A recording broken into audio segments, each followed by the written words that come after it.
Friends, आज फिर आया हूँ एक नई वीडियो लेकर के। तो आज की वीडियो में एग्जामिनेशन आखिर होता क्या है, एग्जाम ये बहुत ही इंपॉर्टेंट क्वेश्चन है। हमने एग्जाम को फियर बना रखा है। जैसे ही एग्ज़ाम बोलते हैं तो बच्चा अपना सारा काम छोड़ करके उस पर्टिकुलर टाइम में, जो भी एग्ज़ाम का टाइम होता है उसमें उसने अपना बर्थडे छोड़ दिया, उसने अपना कोई भी मिलना जुलना छोड़ दिया उसने, और वो कंटिन्यूसली एंड हम भी उसको फोर्स कर देते, बेटा पढ़ो पढ़ो पढ़ो पढ़ो पढ़ो। लेकिन ये कोई तरीका नहीं है। Exam is not mainly time studying. Exam is nothing to do with marks. Exam एक बहुत ही इम्पॉर्टेंट क्राइटेरिया है जहाँ बच्चा बहुत सारी चीज़ें डेवलप करता है अपनी ज़िंदगी में। हम सोच रहे हैं एग्ज़ाम केवल उत्तर लिखने का तरीका है, एग्ज़ाम केवल उसकी नॉलेज की परीक्षा नहीं। एग्ज़ाम बहुत सारी चीज़ों के बारे में आपको बताता है। सबसे पहली और जो इम्पोर्टेंट चीज़ है दैट इज़ द एग्ज़ाम आपको तैयार करता है किसी भी तरह की समस्या से लड़ने के लिए। ज़िंदगी में आप कई बार जो होंगे, अगर आपने एग्ज़ाम को लिखने का तरीका सीखा, आपने एग्ज़ाम की तैयारी सीखी, तो आप अपनी ज़िंदगी में इंटरव्यू कैसे फेस करना वो भी सीखेंगे। आपको अपने बॉस को कैसे किसी भी टॉपिक के बारे में समझाना है वो भी सीखेंगे। आपको अपना बिजनेस डील करना है तो वो भी सीखेंगे। आपको क्या क्या तैयारी करनी है वो आप सीखेंगे। जैसे हम एग्ज़ाम से पहले सारी तैयारी करते हैं कि भैया हमको पढ़ाई पूरी होनी चाहिए, मेरे अपने साथ में पेन होनी चाहिए, अपने पेंसिल होना चाहिए, अपना बॉक्स होना चाहिए, अपना आइडेंटिटी कार्ड होना चाहिए, अपने एडमिट कार्ड होना चाहिए, मेरे को अपना स्कूटर कार जो भी है उसको पूरा देखना है कि उसमें हवा है कि नहीं, उसमें फ्यूल है कि नहीं है, मुझे अपने एग्जामिनेशन सेंटर में कितने बजे पहुंचना है, पहुंच पाऊंगा कि नहीं, उतनी दूर जाने में कितना टाइम लगता है। ये सारी तैयारी, ये बिफोर एग्ज़ाम तैयारी है। इसका एग्जामिनेशन से कोई लेना देना नहीं है कि उसमें लिखा है नहीं लिखा है, उससे मार्क्स नहीं आ रहे हैं। लेकिन एक बच्चा अपनी ज़िंदगी में किसी भी समस्या को फेस करना सीखता है, एग्ज़ाम सिखाता है। ना एग्ज़ाम होता है ना बच्चा ये करता है। तो सबसे पहली चीज़ एग्ज़ाम ने क्या सिखाया है, दैट इज़ उसको किसी चीज़ को फेस करना सिखाया है, उसकी तैयारी करना सिखाया है। दूसरी बात, एग्जामिनेशन कॉन्फिडेंस बिल्ड करता है।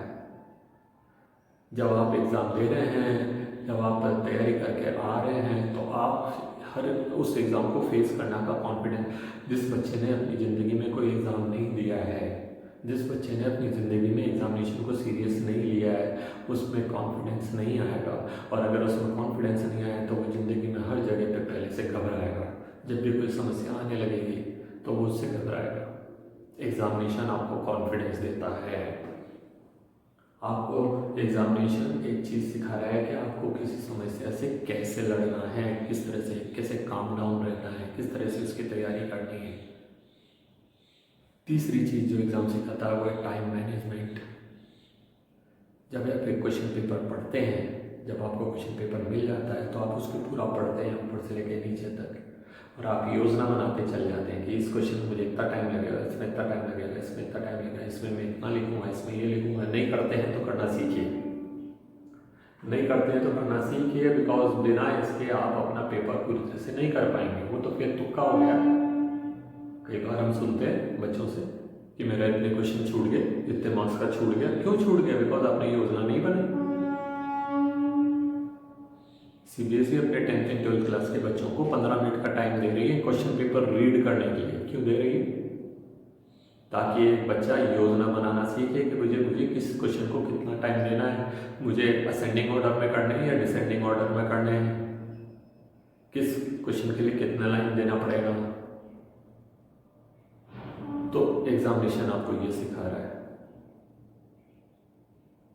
चौथी चीज़ जो एग्ज़ाम आपको सिखाता है वो है कि आप किसी भी प्रश्न का उत्तर कैसे देंगे, how to present it. Presentation is must everywhere. Presentation is must everywhere. You see, where it is in a business, where it is in a job, where it is in a rather presenting yourself. जिंदगी में कई जगह ऐसी होती है जैसे हम interview में अपने आप को प्रेजेंट करते हैं। लड़का वाला लड़के वाले देखने आते हैं तो कैसे उसको प्रेजेंट करते हैं। Presentation is must. आप किसी कार शोरूम में जाते हैं कार खरीदने तो how it is presented to you. That is very important. आपका उत्तर भी अच्छे से प्रेजेंटेड होना चाहिए। आपको बहुत कुछ आता होगा और बहुत कुछ आता है और आप बहुत कुछ लिख भी देते हैं, जबकि परीक्षा में पूछा ही नहीं होता है। जितना आप पूछा है उसी के हिसाब से उत्तर लिखिए और उसको अच्छे से प्रेजेंट कीजिए। जो हमारे यहाँ पे पुरानी लोकल किराने की दुकानें हैं उसमें सब चीज़ें मिल जाती हैं हमको, एक सुई से लेकर के, और आप क्विंटल्स ऑफ शुगर ले लीजिए, सब मिलेगा वहाँ पे। आप शायद एक डिपार्टमेंटल स्टोर में जाएंगे, बड़े बिग बाजार में जाएंगे तो शायद आपको वहाँ पर सोडा नहीं मिलेगा, खाने का सोडा या वॉशिंग सोडा। हो सकता है वहाँ आपको सुई नहीं मिल रही होगी, हो सकता है आपको वो हाथ में जो लच्छा बांधते हैं वो नहीं मिल रहा होगा, लेकिन जो भी उनके पास है उसको इतने अच्छे से प्रेजेंट किया है कि आप बार बार वहीं जाना चाहते हैं। और आप आइटम लेकर लिस्ट बना के जाते हैं, 5 आइटम के लेके आते हैं 15 आइटम, और किराने की दुकान में 5 के लिए जाते हैं तो 3 भूल जाते हैं या 5 ही लेके आते हैं। Presentation is must. आप कहते कितना जानते हैं ये कोई नहीं जानना चाह रहा है। एक टीचर को नहीं पता पड़ेगा, टीचर आपसे कई मील दूर बैठा है, उसको आपका नाम भी नहीं दिख रहा है। अक्सर ज़्यादातर एग्जाम में हम अपने बच्चों से नाम नहीं लिखवाते हैं, हम उनसे सिर्फ रोल नंबर लिखा रहे हैं और जानना भी नहीं चाहते। टीचर को जान के क्या करना है, टीचर को जान के क्या करना है किसी बच्चे का नाम, उसको उसके मार्क्स को उसके आंसर के हिसाब से उसको नंबर देना है, प्रेजेंटेशन के हिसाब से नंबर देना है। तो आप प्रेजेंट कीजिए अपना उत्तर, जितना पूछा है टू दी पॉइंट लिखिए, अंडरलाइन कर दीजिए मेन पॉइंट्स को। Wherever necessary give diagrams. जहाँ अच्छा डायग्राम पूछा है नीट एंड लेबल डायग्राम वाला नीट एंड लेबल डायग्राम दीजिए। जहाँ आपको केवल एक आउटलाइन डायग्राम देना है अपने प्रश्न को उत्तर को समझाने के लिए, वहाँ वो वाला डायग्राम दीजिए। Because it is said action speaks better than words, picture speaks better than sentence. अगर मैं किसी से पूछ रहा हूँ, कुछ भी चीज़ पूछता हूँ, से फॉर एग्जाम्पल पूछता हूँ व्हाट इज बायोगैस प्लांट, अब वो बायोगैस प्लांट और उसकी वर्किंग पूछ रहा हूँ मैं, और उसका वो एक छोटा सा डायग्राम बना देता है बिना पूछे ही, तो मुझे तो आधा उत्तर तो वहीं दिख गया। उसने उसी में लिख रखा होगा कि बायोगैस का कंपोजिशन ये होता है, उसने उसी में लिखा होगा डाइजेस्टर ये होता है, स्लरी टैंक ये होता है, मिक्सिंग टैंक ये होता है, तो मुझे वो पूरा पढ़ने की कहाँ जरूरत पड़ी। प्रेजेंटेशन। अब आप किसी कार शोरूम में जाएं और कार शोरूम वाला आपको बैठा दे वहाँ टेबल पे, और उसके बाद एक चार्ट लाए और उसके बाद वो ये बोलने लगे हम ऐसा करेंगे वैसा करेंगे, और आपको एक टेस्ट राइड नहीं दें, तो व्हाट इज द सेंस। उसके बदले में एक अच्छा ड्राइवर, अच्छा प्रेजेंटेशन वो होता है जब आपको वो बैठ गया गाड़ी में और उसको वो आप प्रेजेंट करते जाए, देखिए ये भी है इसके अंदर, इसमें ये ORM भी है सर, इसमें जैसे आप गाड़ी लॉक करेंगे इसके मिरर फोल्ड भी हो जाते हैं, और इसमें ये भी है वो, तो वो presentation is far better than the words. So that is another important thing जो आपका एग्जामिनेशन आपको सिखा रहा है। एग्जामिनेशन आपको कंटेंट भी सिखा रहा है कि आपको कैसे पढ़ना है, कितना पढ़ना है, क्या पढ़ना है। ठीक है, कई सारे बच्चे क्या करते हैं, उनको साल भर पढ़ने का जुनून नहीं होता है और उनको किताबें पढ़ने का पेशेंस भी नहीं है, तो वो क्या करते हैं, बाजार में जाते हैं और पिछले 5 साल के क्वेश्चन पेपर उठा लाते हैं। क्या ये जरूरी है कि मैं उसी तरह का प्रश्न दूं जो कि पिछले टीचर्स ने दिए? अगर आप किसी शर्ट खरीदने जाते हैं, से फॉर एग्जांपल किसी शॉप में, तो क्या आप वही वाली शर्ट खरीदेंगे जिसमें जो आपने दूसरों को देखी है? अरे आपकी पसंद का कलर अलग हो सकता, आपकी पसंद का प्रिंट अलग हो सकता, आपका कोई चॉइस अलग हो सकता है। जरूरी है क्या सबकी एक जैसी चॉइस हो? जो बुक के अंदर 12 चैप्टर हैं, तो क्या सबकी चॉइस एक जैसी होती है? क्या 12 चैप्टर से जो क्वेश्चन आते हैं सबकी एक जैसी चॉइस रहती है? Certainly not. मेरी चॉइस कुछ अलग है, उनकी चॉइस कुछ अलग होगी, वो कुछ और क्वेश्चन देते हैं, मैं कुछ और क्वेश्चन दे सकता हूँ। तो फिर मैंने वो क्वेश्चन दिया जो कि आपने आज तक किसी पेपर में नहीं आया, तो फिर क्या करेंगे आप? स्ट्रेट अवे आपके तो गए 2 3 4 5 जितने भी नंबर का प्रश्न है। होते हैं कुछ टीचर्स जो थोड़ा सा आलस करते हैं और वो किसी भी किताब उठा लाया उसमें से क्वेश्चन टिक कर दिए। जरूरी नहीं है, जरूरी नहीं है हमेशा ऐसा। जरूरी नहीं कि कॉम्पिटिटिव एग्जाम में जो आपको कोचिंग में पढ़ाया वही आ जाए। कई सारे कोचिंग वाले सर्टेनली गारंटी देते हैं ये तो आएगा ही आएगा, पिछले 3 साल से नहीं आ रहा, इस साल तो आएगा ही आएगा। कौन हो आप ये बोलने वाले? कौन हो आप? कोई गारंटी नहीं होती है। आप बच्चे को भरमा रहे हैं। आपको जो अच्छा लगा आपने कह दिया ये इंपॉर्टेंट है, इसको तो जरूर पढ़ लेना, ये तो आएगा ही आएगा। Who are you? इसलिए इस तरह की योजनाएं नहीं बनाएं कि पिछले 5 साल के पेपर पढ़ लेंगे। और फिर सीबीएसई तो इन दिनों काफ़ी एक्सपेरिमेंट कर रही है, वो तो ईयर ऑन ईयर बेसिस पे नई नई चीज़ें लेके आ रही हैं। तो फिर तो इसलिए शॉर्टकट जो है वो तो बिल्कुल तरीका ही नहीं है।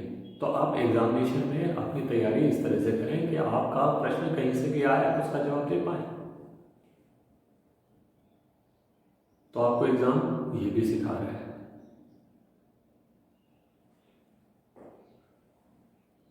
आपको एग्जाम उत्तर लिखने की कला भी सिखाता है। ठीक है, तो एग्जामिनेशन कई चीज़ों के लिए आपको तैयार करना सिखाता है। उन शॉक्स को आप बड़ी आसानी से ग्रहण कर लेते हैं अगर आपने time and time again exam दिए। तो एग्जामिनेशन के बारे में आप यह ना सोचें कम से कम कि एग्जामिनेशन केवल एक पास होने के लिए और अगली क्लास में ले जाने का है। हमने देखा है कई सारे वो लोग जो ज़िंदगी में एग्ज़ाम अच्छे नहीं कर पाए हैं, लेकिन वो अपनी ज़िंदगी में काफ़ी अच्छे सक्सेसफुल रहे। May be that the mistake was not with those people, mistake which was those people who are not properly evaluated that. जिन लोगों के दिमाग में पहले से एक बच्चे के बारे में भावना हो जाती है कि इसको तो नंबर देना ही नहीं है, तो ये तो बिल्कुल पढ़ता ही नहीं है, हो सकता है वो जमाने से बहुत आगे की सोच रखता। तो आपका विचार और उसका विचार काफ़ी डिफर कर रहा होगा। एंड दैट इज़ वाई हम देखते हैं कि सारे लोग जितने भी जो स्कूल के ड्रॉप आउट हैं वो काफ़ी आगे निकल गए। क्यों? क्योंकि उनके विचार हम लोगों के विचार, हम ऑर्डिनरी विचार में चल रहे हैं, उस जमाने के विचार में चल रहे हैं। पिछले 5 साल में कैसे पेपर आए थे, उसका उत्तर कैसे देना है। जिनके विचार अलग हैं वो कुछ अलग करने का जुनून रखते हैं। तो एग्जामिनेशन हमको ये भी सिखाता है। एग्जाम हमको नीटनेस भी सिखा रहा है कि आपको अपने जो प्रश्न कैसे देने हैं, उनके बीच में कितना गैप रखना है। जैसे मैंने आपको थोड़ी देर पहले बताया था कि आप किराने के स्टोर में जाते हैं, ऑर्डिनरी किराने के स्टोर में सारी बोरियां पड़ी हैं, कुछ चीज़ें हेपाजार्डी हैं या रेंज है। मॉल में जाते हैं, सारे नहाने के साबुन एक रैक में, सारे कपड़े धोने के साबुन एक रैक में, सारे शैम्पूज एक रैक में, सारे कंडीशनर एक रैक में। तो आपके लिए बहुत आसान हो जाता है। आपका एग्ज़ाम में ऐसे ही करेंगे।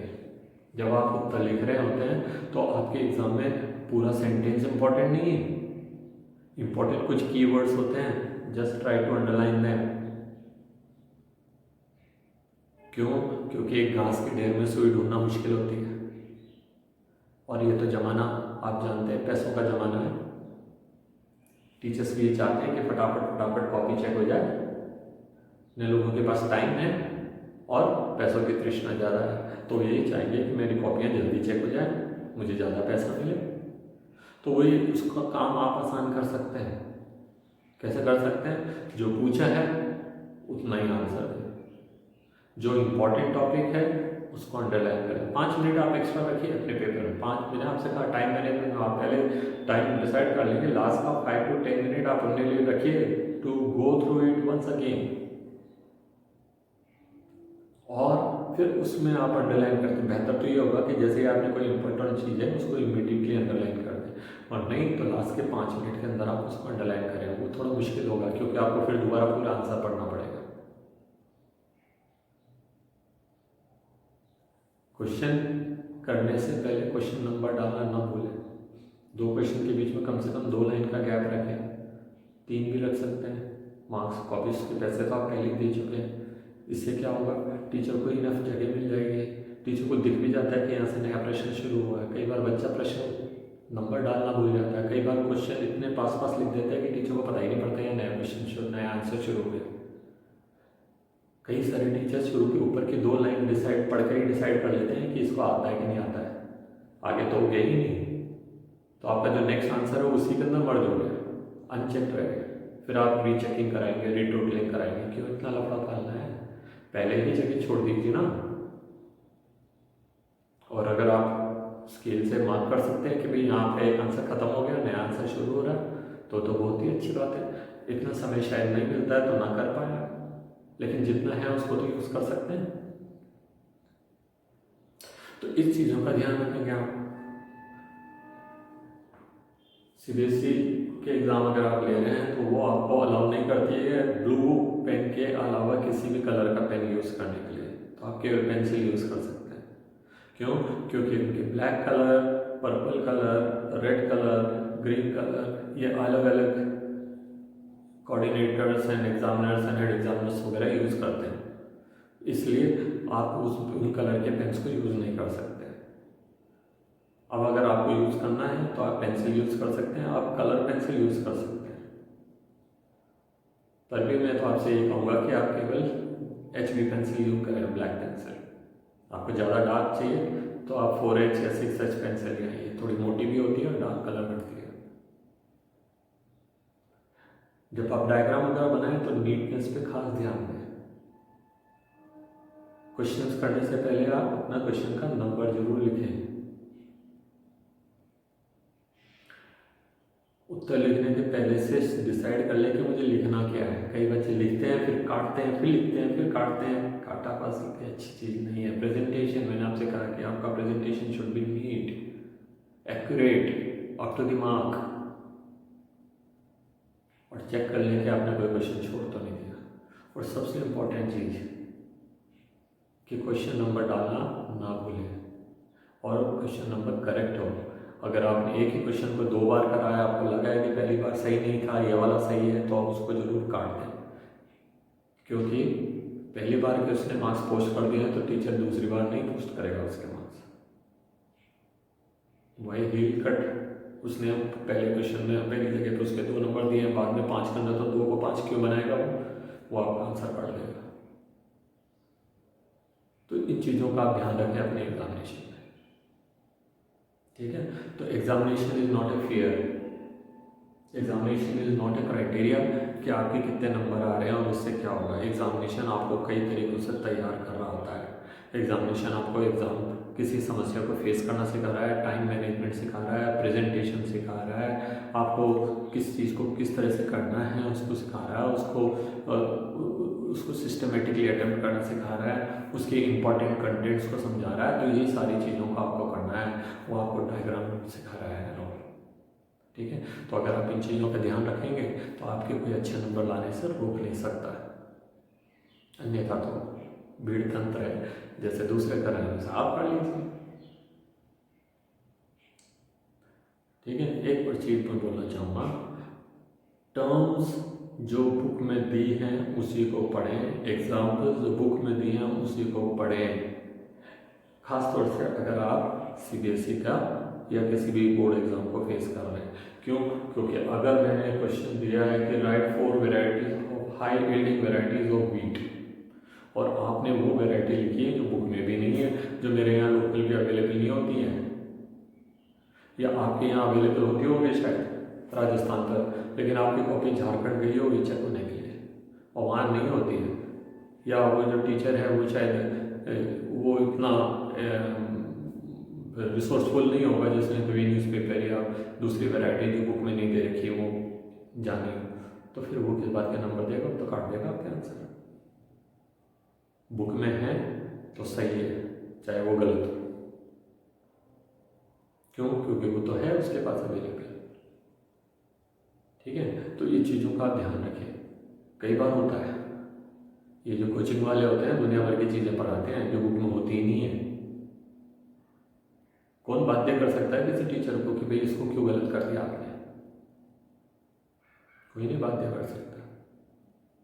लेकिन अगर बुक एनसीईआरटी का है या आपकी किसी जो भी आपके बोर्ड की जो भी बुक है उस बुक का है, तो आप उसको रॉन्ग कैसे कर सकते हैं, ठीक है। तो ये कुछ बातें हैं जिनको आप ध्यान रखेंगे तो आप परीक्षा में अच्छे नंबर लेकर आएंगे। आपके नंबर लाने से कौन रोक पा रहा है आपको, ठीक है।